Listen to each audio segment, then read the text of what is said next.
नमस्कार दोस्तों, स्वागत है आपका नॉलेज गेन में। मेरा नाम है गोविंद और आप देख रहे हैं मेरे साथ में daily current affairs MCQ program. दिनांक है आज 3 अगस्त 2026, वार है मंडे। और मंडे तक जो भी लास्ट 24 आवर्स में इम्पोर्टेंट एग्जाम ओरिएंटेड न्यूज़पेपर में जो खबरें रही हैं उनका हम ऑब्जेक्टिव क्वेश्चन लेके आए हैं। तो देखते हैं हम पहला क्वेश्चन क्या है। हाल ही में स्वीकृत समुद्र मंथन योजना का मुख्य उद्देश्य क्या है। हाल ही में स्वीकृत समुद्र मंथन योजना का मुख्य उद्देश्य क्या है। तो इसका सही उद्देश्य है गहरे समुद्री क्षेत्रों में तेल एवं प्राकृतिक गैस की खोज को बढ़ावा देना। गहरे व समुद्री क्षेत्रों में तेल और प्राकृतिक गैस खोज को बढ़ावा देना। समुद्र मंथन क्या है कि योजना का उद्देश्य भारत के अपतटीय क्षेत्रों में जो ऑफशोर क्षेत्र हैं उनमें तेल और प्राकृतिक गैस के नए भंडारों की खोज को बढ़ावा देना है, जिससे ऊर्जा सुरक्षा मजबूत हो और कच्चे तेल के आयात पर निर्भरता कम हो। इसके जो स्टेटिक्स फैक्ट हैं वो क्या हो सकते हैं। एक तो मुंबई हाई है, क्योंकि भारत का सबसे बड़ा अपतटीय तेल क्षेत्र है। कौन सा? मुंबई हाई, जो कि अरब सागर में है। DGH doctorate general of hydrocarbon की स्थापना 1993 में हुई। पेट्रोलियम में प्राकृतिक गैस मंत्रालय का अधीन कार्य करता है। कौन? डीजीएच। ओएनजीसी भारत की सबसे बड़ी तेल एवं गैस अन्वेषण कंपनी है। इसकी स्थापना 1956 में हुई थी। इसका मुख्यालय नई दिल्ली में। किसका? ओएनजीसी का। भारत के प्रमुख ऑफशोर बेसिन मुंबई हाई है, कृष्णा गोदावरी, कावेरी महानदी और अंडमान बेसिन ये हैं। ऊर्जा सुरक्षा, एनर्जी सिक्योरिटी का अर्थ है देश को सस्ती, विश्वसनीय और निरंतर ऊर्जा उपलब्ध कराना तथा आयात पर निर्भरता करना। तो हमारे लिए इंपॉर्टेंट चीज है कि समुद्र मंथन क्या है। समुद्र मंथन एक ऐसी योजना है केंद्र सरकार की जिसमें तेल एवं प्राकृतिक गैस की खोज को बढ़ावा देना है।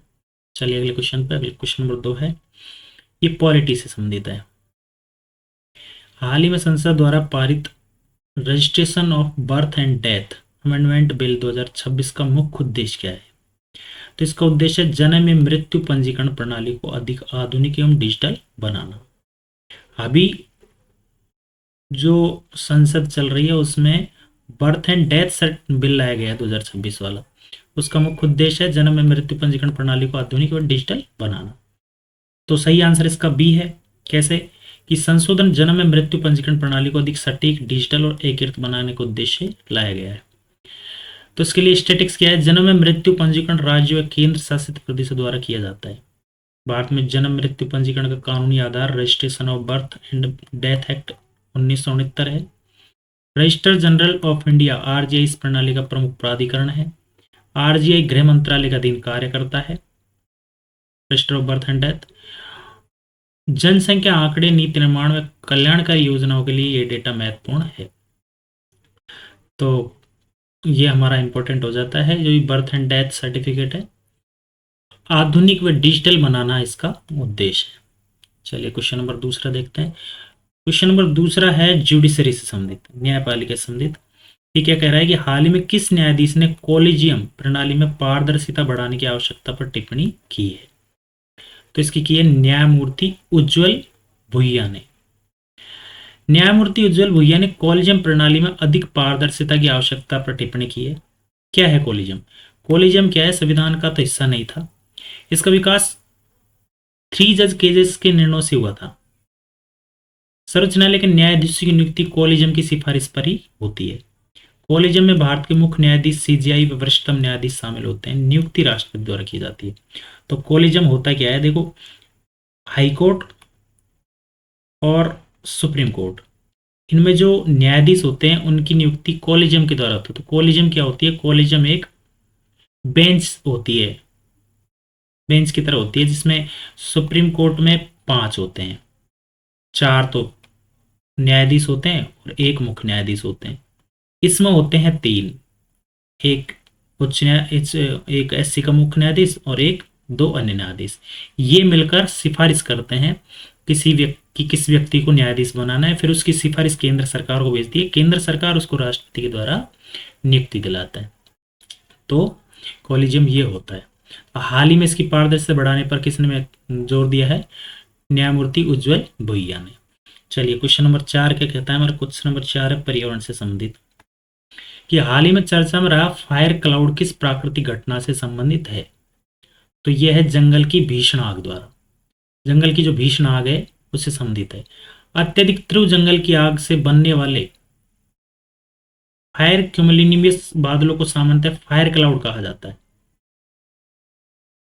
फायर क्लाउड को फायरो क्यूमुलिनियस पैरो भी कहते हैं।